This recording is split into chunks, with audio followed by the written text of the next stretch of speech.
ضلع اسپتال کشتواڑس مز سی ٹی سکین مشین کہیا کال پہ خراب ین والن مریضن مشکلات ڈپٹی کمشنر کشتواڑس مداخلت اپیل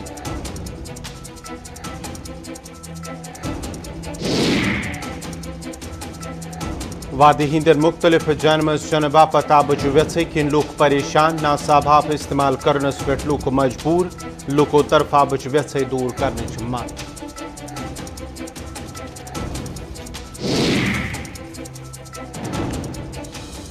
تو پیش خبرن ہز تفصیل افغانستانس مز موجود صورت حالس تو حکومت سازی ہز تیاری باپت یدوی طالبان طرف شن ملکن حلف برداری باپت دعوت آئی دن تتہ سپز آز نئی دلی مز وزیر اعظم سندس رہائش گاہس مز بہل پائچ میٹنگ منعقد یت مز وزیر داخلہ امت شاہ وزیر دفاع راجناتھ سنگھ قومی سلامتی ہند مشیر اجیت ڈوبال تو موجود اس ات موقع پہ آو افغانستان کس موجود صورت حالس پہ کت کرنے تو ین ولس وقتس مز حکمت عملی بنانے باپت تبادلہ خیال کرنے مزید تفصیلات سے دیون رحمت کلیم۔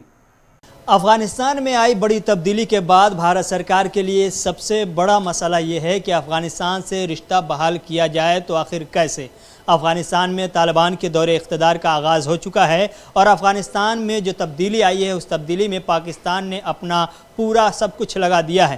افغانستان میں پاکستان کا بڑا رول ہوتا ہوا دکھائی دے رہا ہے، چونکہ پنجشیر میں قبضے کو لے کر جو خبر آئی اس میں پاکستان نے بہت حد تک طالبان کی مدد کی ہے، جس دعوے کو سچ احمد مسعود نے خود ایک آڈیو کلپ جاری کر کے کر دیا ہے۔ لیکن ان تمام چیزوں سے الگ ہٹ کر ہندوستان کے لیے بڑا مسئلہ یہ ہے کہ آخر افغانستان سے رشتے کیسے بحال کیے جائیں، چونکہ دنیا نے اپنا الگ من بنایا ہوا ہے اور دنیا کے بیشتر ممالک نے رخ اپنے صاف کر دیا ہے کہ ہمیں طالبان کو قبول کرنا ہے یا نہیں کرنا ہے۔ لیکن ہندوستان نے اب تک کے ویٹ اینڈ واچ کی جو پالیسی اختیار کی تھی اس پالیسی سے آگے بڑھنے کا من بنا دیا ہے۔ اسی لیے آج دہلی میں پی ایم او میں ایک اعلیٰ سطح کی میٹنگ ہوئی۔ میٹنگ میں وزیر اعظم نریندر مودی خود تھے، وزیر داخلہ امت شاہ تھے، وزیر دفاع راجناتھ سنگھ تھے، قومی سلامتی کے مشیر اجیت ڈوبال بھی تھے۔ میٹنگ میں یہ جائزہ لیا گیا کہ طالبان جو افغانستان کا اب حکمراں بننے والا ہے یا آنے والے چند دنوں میں جو افغانستان میں طالبان کا دور اقتدار شروع ہونے والا ہے اس طالبان کے ساتھ آخر بھارت سرکار کا رشتہ کیسا رہے گا۔ اس کو لے کر باضابطہ طور پر بہت ہی غور و خوض کیا گیا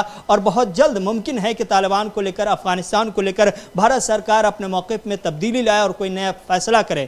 چونکہ آج جو خبر ملی ہے افغانستان سے وہ یہ کہ افغانستان میں حکومت سازی کو لے کر کے تیاریاں اپنے شبا پر ہیں۔ آنے والے 2 سے 3 دنوں میں نام پوری طرح سے صاف ہو جائیں گے اور ممکن ہے جمعہ کے دن حلف برداری کی تقریب بھی ہو، لیکن حلف برداری تقریب میں شمولیت کے لیے باضابطہ طور پر 6 ملکوں کو مہمان کے طور پر دعوت نامہ طالبان نے بھیج دیا ہے، بھارت سرکار کو نہیں بھیجا گیا ہے۔ طالبان کے ساتھ پاکستان کا رول اور پنجشیر میں پاکستان نے جو رول ادا کیا ہے اور جن ممالک کو دعوت نامہ بھیجا گیا ہے ان میں پاکستان کا شامل ہونا یہ بتاتا ہے کہ افغانستان میں پاکستان پوری مضبوطی کے ساتھ اپنے اثر و رسوخ کو قائم کرنے کی کوشش کر رہا ہے۔ یہی وجہ ہے کہ ہندوستان نے فوری طور پر ایک اعلیٰ سطحی میٹنگ کی ہے اور ایک نئی حکمت عملی ترتیب دینے کی کوشش کی ہے کہ آنے والے دنوں میں افغانستان کے ساتھ بھارت سرکار کا رشتہ کیسا ہوگا۔ کیا بھارت سرکار پاکستان کے اوپر ہونے کے لیے یا پاکستان کی پوزیشن کو افغانستان میں کم کرنے کے لیے اپنی پوزیشن مضبوط کیا کیسے کر سکتا ہے، اس حوالے سے اہم اجلاس کا انعقاد کیا گیا اور میٹنگ میں کہیں نہ کہیں نئی حکمت عملی کو ترتیب دینے کی کوشش کی ہے۔ دیکھنا ہوگا کہ آنے والے دنوں میں بھارت سرکار کے رخ میں کیا تبدیلی آتی ہے اور ویٹ اینڈ واچ کی پالیسی سے آگے بڑھ کر کیا فیصلہ لیا جاتا ہے۔ کیمرامین کنہیا کمار کے ساتھ رحمت کلیم، پولیس نیوز۔ وادی ہندین حالاتن ہند جائزہ نن پتہ آو انتظامیہ طرفہ شامن سری نگر تو بڈگام ضلعن ورائے موبائل انٹرنیٹ سروس بحال کرنے۔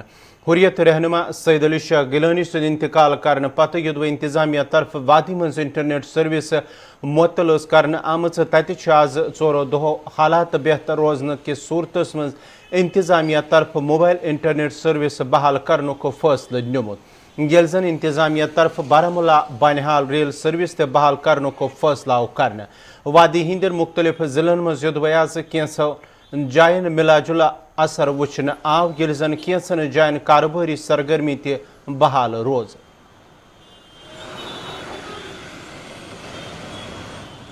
PDP صدر محبوبہ مفتی انتظامیہ ہدف تنقید بنوت ونمت حریت رہنما سید علی شاہ گیلانی سن ذخری رسومات ادا کرنے وز انتظامیہ کو رویہ انسانیت سوز واقع تو انتظامیہ پزہ سید علی شاہ گیلانی سن ذخری خواہش پور دینی کرنا.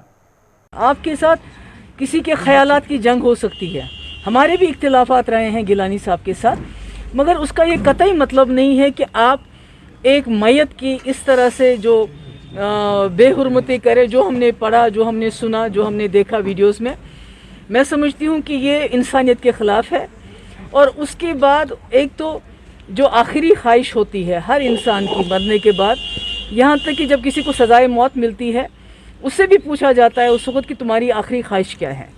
تو اگر کسی انسان کی آخری خواہش ہو کہ مجھے کسی پرٹیکولر جگہ میں دفنایا دیا جانا چاہیے، اور جو گھر والوں کے جو آخری رسومات ہوتے ہیں ان کا حق ہوتا ہے کہ وہ اپنے جو رسومات ہیں اپنی مرضی کے مطابق، اپنے مزاج کے مطابق کریں. پر یہاں تو ایسا کچھ بھی نہیں کرنے دیا، بلکہ الٹا ان کے گھر والوں کے اوپر ایک تو میں نے سنا ہے بہت ہاتھا پائی کی ہے وہاں پر، جو ان کی عورتیں ہیں ان کے ساتھ بھی ٹھیک سلوک نہیں کیا ہے، اور اس کے علاوہ انہی کے خلاف قانونی کارروائی FIR درج کیے گئے. میں سمجھتی ہوں یہ اتنا بڑا ملک ہے ہندوستان، تو اس کا جو کلچر ہے جس کو ہندی میں صبرتا کہتے ہیں، مجھے لگتا ہے اس کے منافی ہے، اس کے خلاف ہے. آپ نے دیکھا کہ اتنے دنوں سے والنٹری لوگوں کو کوئی کال نہیں تھی، کوئی کسی نے بتایا نہیں، بلکہ لوگوں نے خود اپنی دکانیں بند کی. حالانکہ دکانداروں کو یہ دھمکی بھی دی گئی کہ آپ کا بجلی پانی بند کر دیں گے اگر آپ دکانیں بند کرو گے. تو ایک لوگوں کا نیچرل ریئیکشن تھا، یعنی غمزدہ تھے لوگ جو شاید گیلانی صاحب کے ساتھ اختلاف بھی کرتے تھے. انہوں نے جو ان کے مرنے کے بعد جو ان کی میت کے ساتھ ہوا، مجھے لگتا ہے ان کو بھی ان کے ساتھ ہمدردی اور بڑھ گئی. تو یہ ایسا نہیں ہونا چاہیے تھا. یہ بہت ہی بری بات ہے کہ ہمارے یہاں ملک کے اندر ایک ایکس چیف منسٹر تھے، جب ان کی موت ہوئی تو انہوں نے کہا ہے مجھے پرٹیکولر پارٹی کا جھنڈا میرے اوپر ڈالا جائے. انہوں نے اس کو نیشنل فلیگ کی بات نہیں کی. تو میں سمجھتی ہوں یہ بہت چھوٹی باتیں ہوتی ہیں. یہ ملک بہت بڑا ہے. This is a huge country, this is a great country. اور اس کنٹری میں جمہوری نظام میں اتنی اکوموڈیشن ہونی چاہیے، اتنا دل وسیع ہونا چاہیے کہ آپ مرنے کے بعد کسی کی آخری خواہش کے ساتھ اس طرح کھلواڑ نہ کرو، اس طرح اس کی آخری خواہش کے ساتھ. مطلب ایک میت سے آپ اتنا ڈر جاتے ہیں، ایک میت کے ساتھ آپ ایک جنگ کرنا چاہتے ہیں. میت، یہ تو بہت ہی افسوس کی بات ہے. انتظامیہ طرف 10ویں تو 12ویں جماعتن ہندین طالب علمن باپت تعلیمی سرگرمی بحال کرنے کس فیصلس یدوے طالب علمو خیر مقدم کران خوشی ہند اظہار کور. تت ون تمو یہ اخ صحیح فیصلہ تمہ ست وات تمن کن حدس تام فائدہ. تمو ون مزید پتمو کینچو وریو پہ طالب علمن ہز تعلیم سٹھا متاثر سپزمت. یہ 2 سال بعد ہمارے سکولز واپس کھلنے کو آ رہے ہیں، اب ری اوپن ہوں گے اسکول، تو یہ بہت ہی اچھا ڈیسیجن ہے گورنمنٹ کا. ایز گھر پہ بیٹھ کے آن لائن کلاسز تو ہماری ہو رہی تھی، بٹ اسٹل جو انٹریکشن، جو یہ ایکسپیرینس ہے، ہم لوگ 11th 10th اینڈ 12th والے بچے ہیں، تو ہم لوگوں کو یہ ایکسپیرینس نہیں مل رہا تھا. تو اب یہ 2 سال بعد جب اسکول کھلے گا، وہ بھی ود اتنے good experience, good provisions government نے دیے ہیں. جیسے کہ اس میں 50% اسٹاف آئے گا ایک دن، اور ایک دن 50% اسٹوڈنٹس آئیں گے. کراؤڈ کم ہوگا، اسٹاف بھی انڈیویجول بچوں پہ دھیان رکھ سکتے کہ SOPs فالو ہو رہی ہے یا نہیں ہو رہی ہے. پھر نیکسٹ ڈے نیکسٹ 50% اسٹوڈنٹس آئیں گے. آل دو اسکول کے لیے تھوڑا ٹف ہوگا، ٹیچرس کے لیے، مینجمنٹ کے لیے، بٹ اسٹل مطلب اگر ہم فالو کریں، اب تو یہ ہم اسٹوڈنٹس پہ ہیں کہ اگر ہم فالو کریں گے SOPs تو اچھے سے ہوگا. اس کے بعد اس میں سب سے بڑی بات یہ ہے کہ اگر آپ 10th میں ہوں تو آپ کو ٹیسٹ کروانا ہے پراپر. وہ ٹیسٹ رپورٹ اگر نیگیٹو آئے گی تو ہی آپ کو الاؤڈ ہے کہ آپ آ سکتے ہو اسکول میں، اور باقی جو اوبویسلی پازیٹیو ہے اس کو ریسٹ کرنی پڑے گی گھر پہ.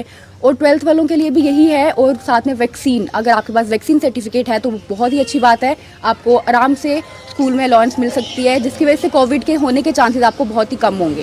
دیکھیے، میں سب اسٹوڈنٹس کو کنگریچولیشنس کرتا ہوں کہ اسکول کالجز کھولے جا رہے ہیں، لیکن ایک طرف ہم یہ بھی کریں کہ ڈسٹینسنگ کا پالن ہمیشہ ہو.